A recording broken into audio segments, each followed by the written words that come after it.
So Australia developed this really cool radar technology that like bounces the radar signal off of the ionosphere in Okay. order to like get past the horizon. So it's got a range of something like 3,000 miles. Um, which this is on ABC, so they gave it in miles. I don't know what that is in real units, but um, It's a little like 2.2 or 2.3 kilometers per mile. I was just gonna like round to five, in between 5 and 6,000 kilometers if I had to guess.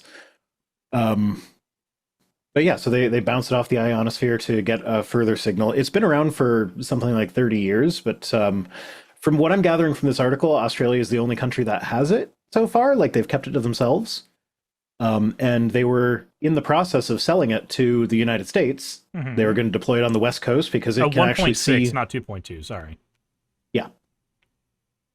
Yeah, no. So I know 60 miles an hour is 100 kilometers an hour. So 60 miles is 100 kilometers.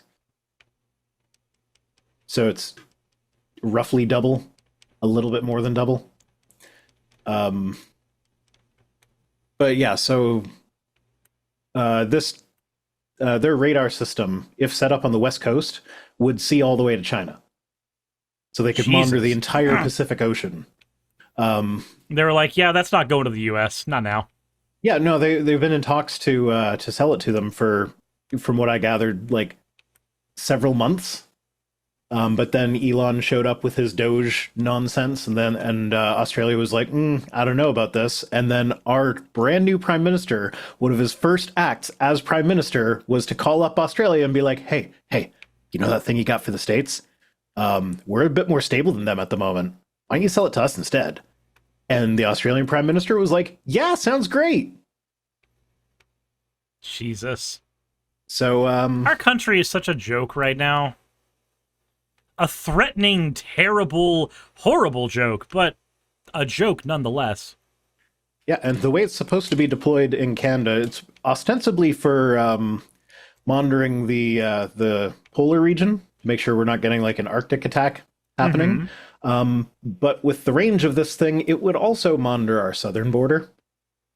So That feels very, very useful, just in case, I don't know, Trump decided to do something. You know, I have to ask myself, very important question. Do you remember when the idea was floated around, very, very briefly, that the U.S. military wouldn't agree with whatever terrible orders Trump asked them to do? Do you remember when that was floated around a bit? I hope that's true. I Remember, anyone who's watching this who might be in the service, remember, it is your duty to not follow illegal orders. Yeah, I don't think anybody there actually has ever been in the military, anybody who's proposed that. Because if you're in the military, It's very difficult. it's very hard to tell what an unlawful order is. It's very hard to tell Hulu. in the middle of being given one what an unlawful order is. So it's a funny, great fantasy that all of our troops are just going to do the right thing and put down their weapons if Trump decides to go full dictator. But it's not going to happen. I'm from a military family. Trust me, the brainwashing is far stronger than you fucking think. Yeah, and even if it is an order that is very clearly illegal, there's a very heavy peer pressure component to it. Where like, am I going to be the guy who narcs on my unit? Correct. So yeah, no, I am not relying on that to save anyone. Scott D says historically Canada's biggest threat has been the U.S. Yeah, actually, I think y'all are the only country to ever invade us since actually, well, no, not since we became. Y'all are the only country to ever invade us since we invaded the natives who lived here. Elwa Link says Millie refused to enforce cleaning the streets at one point. So, if the president says we are invading a country, that is a much easier sell, and I hate wording it this way, but that is an infinitely easier sell for any military personnel than I need you to fight these people domestically.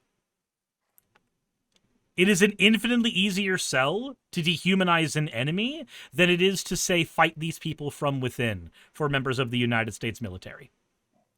Because our military training, once upon a time, we don't do this as much now, but once upon a time our military training was based on dehumanizing the enemy to make them easier to kill.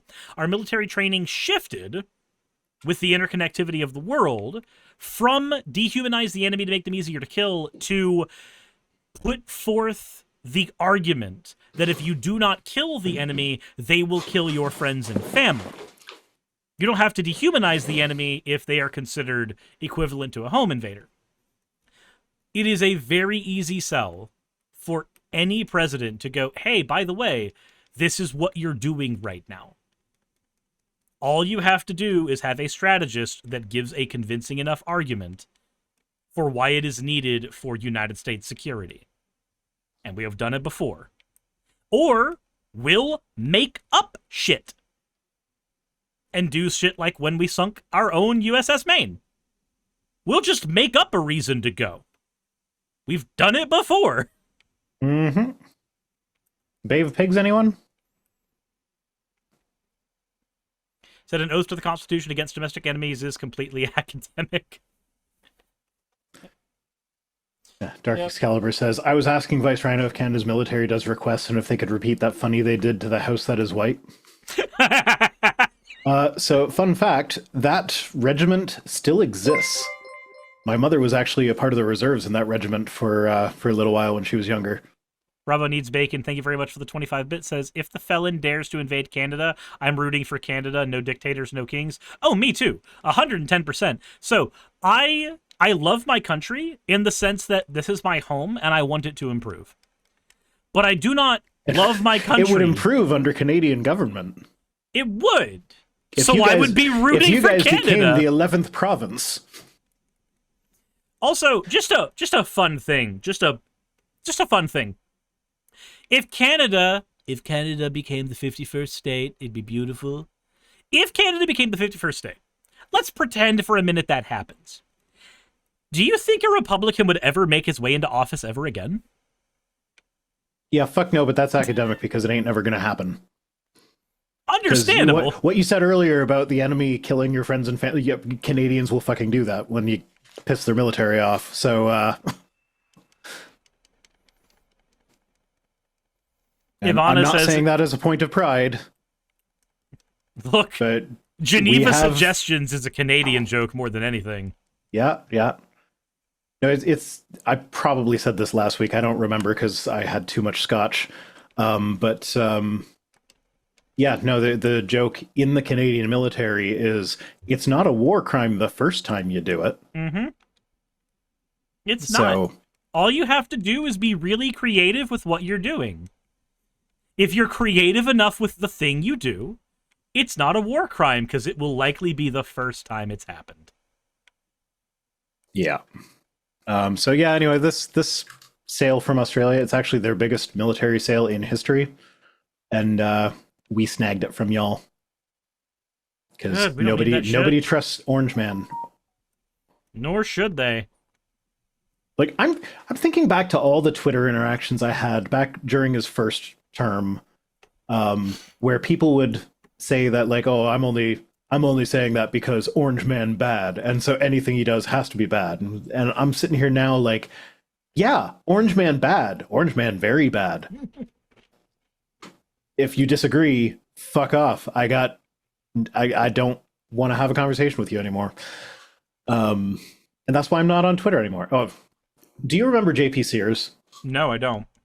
So he was that comedian who, I don't want to say he got famous, but like he had a viral video that was his break for his career where like he was making fun of oh wait, hold on. Vegans. I know who this is now. He's the guy with the long orange hair, with the right? long hair. Yeah, never mind. I know who you're talking about.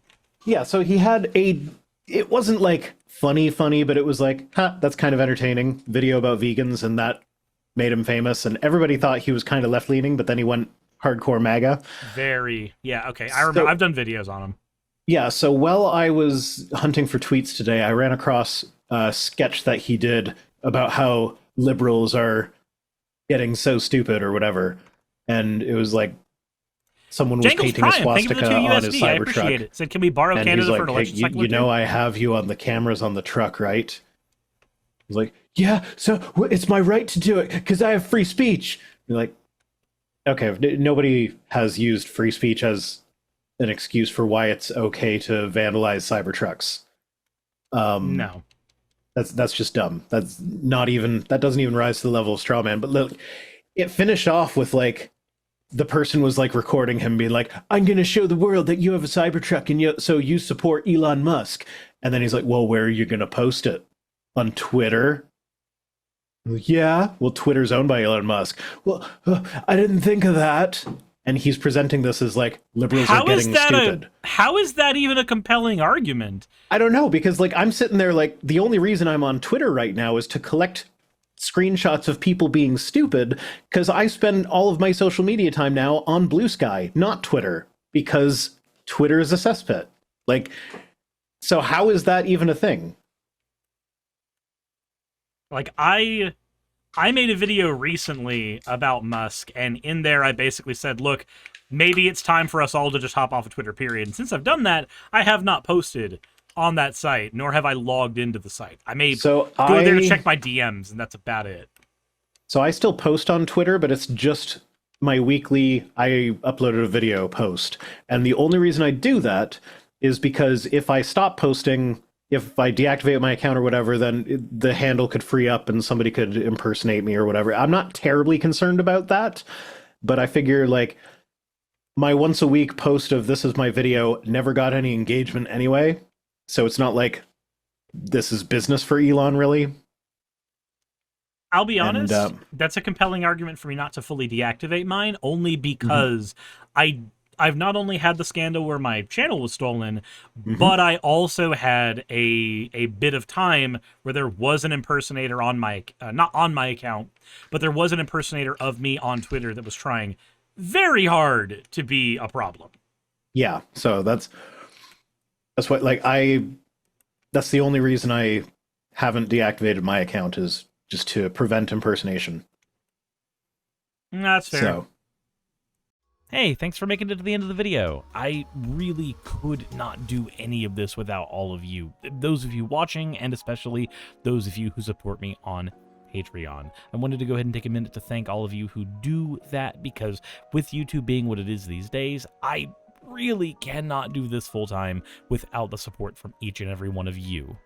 Those people would be Red Joker, Purple Poundini, Jemshin, Britzkrieg, Jupe the Malignant, Michael, Ravalern, Mabbity Babbity, Astral Frontier, Tales of Atonement, Nixie Chan, Kiri Artemis, Victorian Alchemist, I'm not saying the last part of that, and you know that, Lil Ururaka, Arcton Arclacier, Kiratorian, Dren Hadamata, Jordan M, John L, Lord Bleck, Smiling Game Master, and Fireshard.